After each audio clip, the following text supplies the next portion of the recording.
And welcome back to the Trifecta Sports of LA, Season 2, Episode 1. We have a lot of football for you today, as well as a lot of football today, as I said before. All the main stories are about football. We also have some baseball. Boston Red Sox and the Yankees. The Red Sox are trying to clinch their third straight AL East title. Meanwhile, the Yankees just got Judge back yesterday. He started in right field and went 0 for 4. However, that is a good sign for the Yankees as they are trying to go back and be able to handle the Red Sox in the postseason. And they can't win the division back, but they want to be able to advance far in the postseason, as that is their goal. We have a lot of football today. We have USC, UCLA, the Rams, the Chargers. We have two teams. We have only one team in LA who is doing pretty well right now. That is the Rams. They are arguably the best team in football. The rest of the teams only have a couple wins combined. USC and UCLA over college has only one win combined, and the Chargers are 1-1, I believe. But we also have some baseball. We have the Dodgers and the Angels. The Angels are out of playoff contention, and their main focus is on Ohtani right now and making sure he's better for the future. And the other team is the Dodgers. The Dodgers are in contention. They are leading the division right now, I believe. They're first in the AL West, 84-68. They're on a 2-game winning streak versus the Rockies, which is the most important series of the year, which is amazing for them. They play at 7 o'clock tonight on ESPN. And also, now let's get into some main headlines. So some main headlines are, even though it's not basketball season, we're not talking much about basketball today besides the top headlines. So Jimmy Butler seeks a trade. That was broken by Adrian Wojnarowski of ESPN today, early morning. And then later, it was leaked that he wants to go to 3 teams, either the Clippers, the Nets, or New York. Now, one thing I have to think about this is I want to know what exactly is his thought process here. Because he has a nice young team in Minnesota. They aren't that good yet, but I'm trying to figure out why he wanted to go to the Nets, the Knicks, or the Clippers. I just really want a reasoning on why that is so important to him. And Mike Tomlin says Antonio Brown is going to be disciplined for his no-show yesterday. However, his teammates are in full support. We'll talk more about that later, hopefully, in our NFL section. And Aaron Rodgers, some fantasy updates. Aaron Rodgers is concerned that his knee might worsen with play, so play him with caution because he may take himself out or try to limit his reps. So you may see the running backs get some more reps, and you may see Aaron Rodgers' fantasy points go down.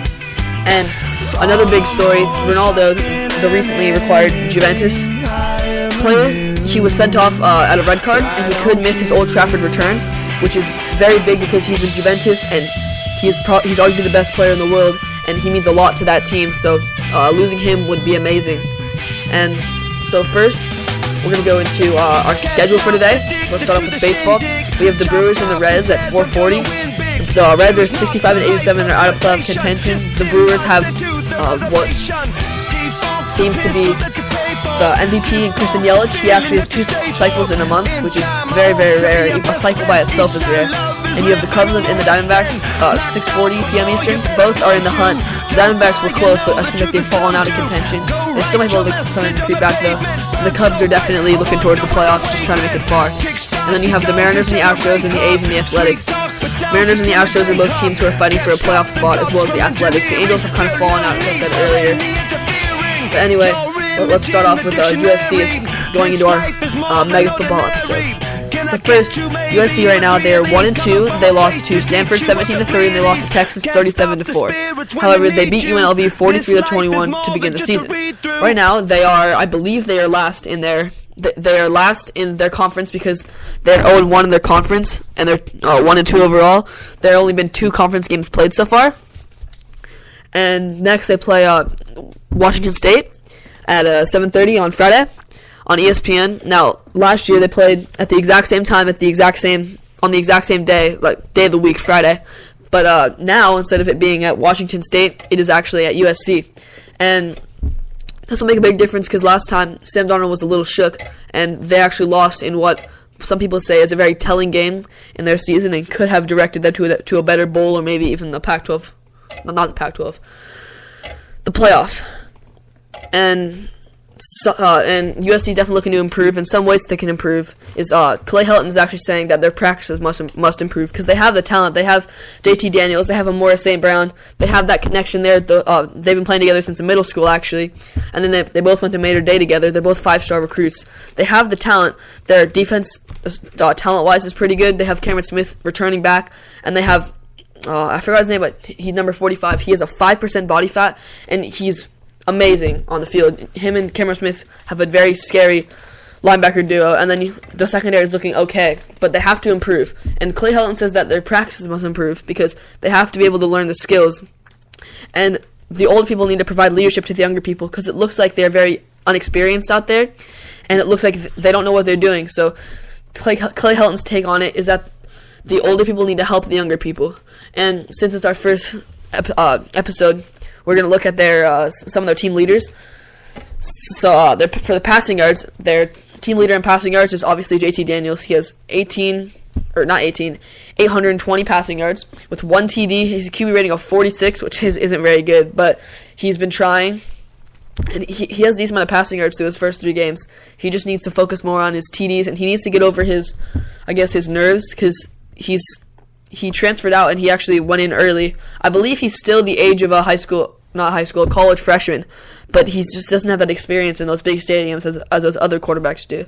And his rushing yards, is Asa Kendrick Ware. He has 32 carries and 1 TD. He has 170 rushing yards, which I believe that they need to feed their running backs more because I went to the UNLV USC game, and something that I noticed when I was watching is that whenever they'd run, it would help them better when they'd throw because whenever they'd throw, JT Daniels would they just didn't get as many yards per play, and all their big plays were on runs. They had a couple on passes, but a lot of dropped passes. That's something else I heard of. And as I was telling you, Amon-Ra St. Brown, he has 304 of JT Daniels' 820 passing yards. So he has over a third of his passing yards to him. He has 18 receptions, and he has the only TD that JT Daniels has thrown, showing that connection. And then they need to strengthen that connection and both be able to handle college and be able to do all of that.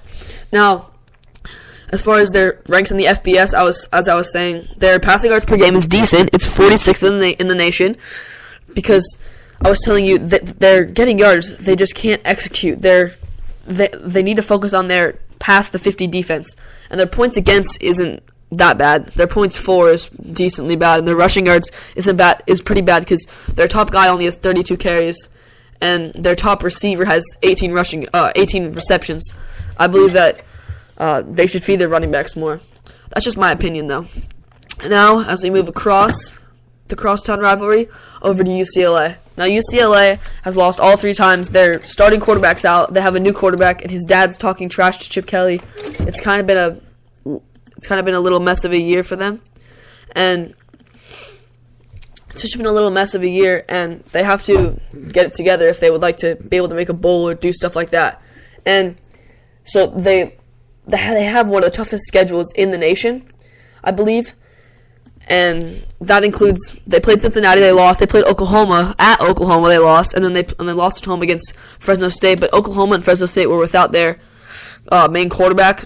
However, the other guy was a high recruit, kind of like JT Daniels. He needs to figure it out and kind of get his bearings down.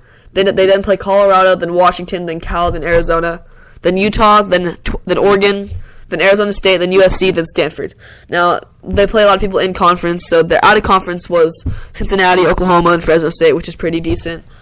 So, right now they're second they're second to last in the Pac-12 South because even though they are 0-3, they still haven't played a conference game yet, which makes them above Utah and USC. My bad, they're third to last in the conference. And down to their team leaders, you have Dorian Thompson-Robinson, the replacement, at 522 passing yards with 2 TDs. He has an 18 QBR, which is not tremendous, terrible. At least it's terrible. I don't really think it's terrible in his circumstance, but just overall, I don't really think it's that good.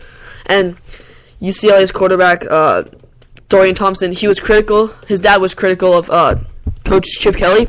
So I guess just the wheels are kind of coming off there, and if they can just bond together as a team, that'd be better. See, this team, I feel like also they have a couple decent running backs. They have 2 decent running backs, as well as USC. They both have a couple decent running backs. They're just not feeding them enough.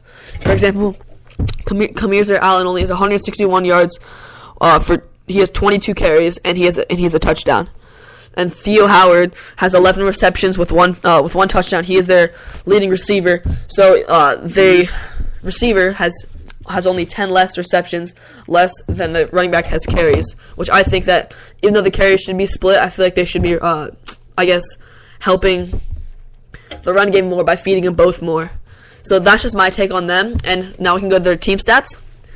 Right now, their passing yards is 100th, their rushing yards is 104th, their points for 120th, and their points against are 114th. So they're all up in the 100 areas, but I feel like just like USC, they have talent. They have that potential. They just need more potential, and they need more stuff to keep going on. Now, heading on to the big picture, in order to wrap up our college football, we are now going to go into the college football rankings. Now, the AP Top 25 has Alabama, Georgia, Clemson, Ohio State, Oklahoma, and LSU rounding off the top 6. Then you have Stanford, Notre Dame, Auburn, and Penn State in the top 10. Washington is tied for the top 10, apparently, or they're 11th. It doesn't really show. And West Virginia is 12th, Virginia Tech's 13th. 14th, Mississippi State, UCF, TCU, then Wisconsin. Then you have Michigan and Oregon rounding out the top 20. You have Miami at 21. They're 2-1. You have Texas. They're 2-1 also. You have Boston College, who's 3-0. They were not ranked before. Then you have Michigan State. They're 1-1, and they went up 1 point. And you have BYU as the last one. Now, some things that I would disagree with. Now, Wisconsin fell a lot. So something that the coaches poll in the AP Top 25 seem to disagree with. They seem to have the same top 4. It's just the one thing that switched around is Georgia and Clemson.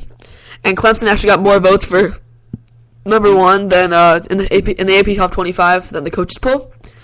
And Oklahoma and LSU seem to be the same. Stanford, Notre Dame, Penn State. Penn State's 1 higher on this. They actually have Virginia Tech 4 higher on the coaches poll, rather than referring to the other poll, which is the AP Top 25. You also have Oregon, who's 1 spot higher. You have UCF, who's 2 spots lower on the coaches poll, and Boston College is 2 spots lower on the poll. So they seem to agree, but they also seem to disagree a lot. Now, as we move on to our NFL, first we go to the Rams, who are first in the NFC West and are arguably the best team in the league. Their defense is obviously stacked, and I credit their team and their management for going out and getting all those great players. They have 67 points for and 13 points against. Now, that's kind of amazing. They shut out the Cardinals, and then they beat the Raiders 33-13. Now, their offense is also looking pretty nice. As far as their team stats, they're first in points against, obviously, because they've only given up 6.5. They're fifth in points for. They have 33.5 a game. Their passing yard is okay, and their rushing is okay. Now, I feel like their defense is definitely helping. Their passing yard is pretty good, but I feel like maybe they could...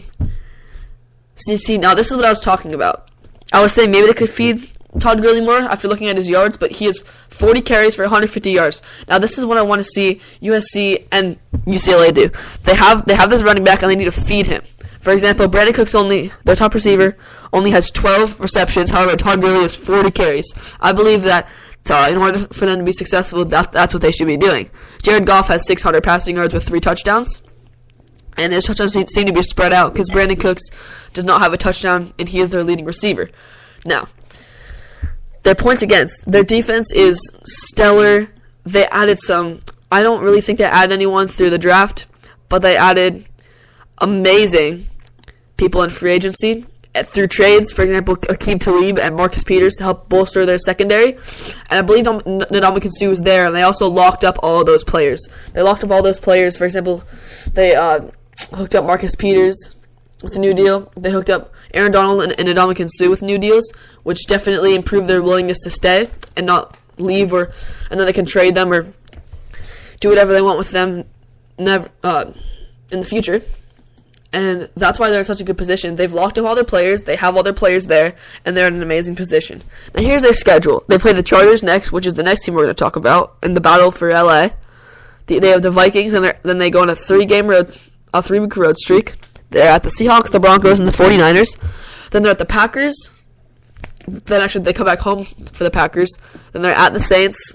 Then they go to then they're home for 2 games against the Seahawks and the Chiefs. And then they go away for 2 games with the Lions and the Bears. And then versus the Eagles and the Cardinals. One's home, one's away. And then their last game is going to be the 49ers. Now, I believe that this team has the possibility to win the Super Bowl as long as they are consistent and just keep up what they're doing. That is my take on the Rams. Now time for my take on the Chargers. Now, the Chargers lost to the Chiefs in the first week, 38-28. And yeah, I was right. They were 1-1. They beat the Bills 31-20, which honestly isn't that hard, I believe. But what do I know? They actually have one more point for than point against, which is good on their part. They made sure that their defense has been okay. Now, first, I'm actually kind of interested in looking at their team stats. So, actually, their team stats, they're actually 3rd in passing yards. So, per game, which is at 320, because Rivers has 680 passing yards with 6 TDs. So, offensively, I believe they are amazing. They just need to work on but they're more of a pass-heavy team because their top carrier only has 16 carries. And their rushing, it's tied for 11th with 116 yards per game. Their points for is 8th, but then their points against is 25th. So I believe that their problem isn't their offense. I believe that their offense is good, and they need to continue working on that to make that even better. But that they definitely should focus on their defense as it's looked through their draft. They definitely focus highly on defense with Derwin James.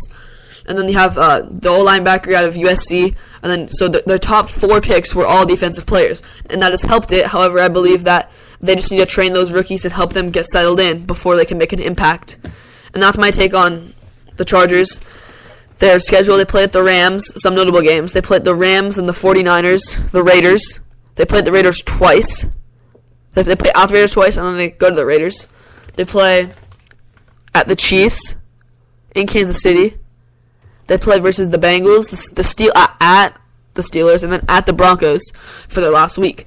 And that's my take, that they just need to develop their defensive players, and they can be very good. They were predicted to be very good, and I believe that they can achieve that if they do it. Now for my final thing of the day, I'm just going to do a little quick skim over the Dodgers and the Angels. Now, the Dodgers are on a 2-game winning streak. They won 3 out of 4 versus the Cardinals, and they've bolstered up to first place, 86-24. And if you look at their stats, they're second, and fourth as far as pitching goes. Second in earned run average, second in quality starts, second in whip, and second in batting average against, fourth in batting average against, which is pretty amazing. And batting average is their worst thing. They're 17th, which I feel like they could improve on. Their runs are decent, and their on-base and slugging percentages are decent. So it looks like they do draw a lot of walks and other ways to get on base. So my take on them is they should be in the playoffs, and they have the talent. They just need to be able to build up those nerves and be able to perform in the postseason, and they should be fine. Now the Angels, they are 75-76. They can't really they've been eliminated from playoff contention, and I'm just going to put in a couple quick words. Their pitching gets to improve. That's pretty much all they have to do. Their pitching, I mean, of course they can improve, but they need to focus on their pitching because they've had 14 pitchers on the DL this year, 5 who have had Tommy John surgery, and I feel like they just need to improve that. So that is my take on them, and that is all for today's show. I'd like to thank all you guys for listening, and I'll see you next Wednesday.